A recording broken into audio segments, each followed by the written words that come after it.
উচ্চশিক্ষার জন্য যুক্তরাষ্ট্রে যেতে আগ্রহী শিক্ষার্থীদের ভিসা কার্যক্রমে অনির্দিষ্টকালের স্থগিতাদেশ দিয়েছে ট্রাম্প প্রশাসন। সেই সাথে যুক্তরাষ্ট্রে থাকা বিদেশি শিক্ষার্থীরা ক্লাসে অনিয়মিত হয়ে পড়লে ভিসা বাতিলেরও সতর্কবার্তা দেওয়া হয়েছে। বিদেশি শিক্ষার্থীদের জন্য দুঃসংবাদটি প্রতিবেদন আকারে প্রকাশ করেছে মার্কিন গণমাধ্যম। স্থানীয় সময় মঙ্গলবার প্রকাশিত প্রতিবেদনগুলোতে মার্কিন পররাষ্ট্রমন্ত্রী মার্কো রুবিওর ফাঁস হওয়া গোপন নোটকে সূত্র হিসেবে উপস্থাপন করা হয়েছে। এতে বলা হয়েছে, বিভিন্ন দেশে যুক্তরাষ্ট্রের দূতাবাস আর কনসুলেটগুলোকে পরবর্তী নির্দেশ না দেওয়া পর্যন্ত বিদেশি শিক্ষার্থীদের ভিসা সাক্ষাৎকার বন্ধ রাখতে বলা হয়েছে। এই সময়ের ভেতরে আবেদনকারী শিক্ষার্থীদের সোশ্যাল প্ল্যাটফর্মে তৎপরতার উপর সূক্ষ্ম নজরদারির জন্য জনবল আর সক্ষমতা বাড়াতে কাজ করবে পররাষ্ট্র দপ্তর।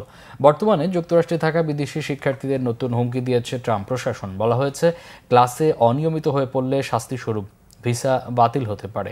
এদিকে হার্ভার্ড ইউনিভার্সিটির জন্য সরকারি বরাদ্দ থেকে আরও $300 কোটি ছেঁটে ফেলার ইঙ্গিত দিয়েছেন প্রেসিডেন্ট ডোনাল্ড ট্রাম্প।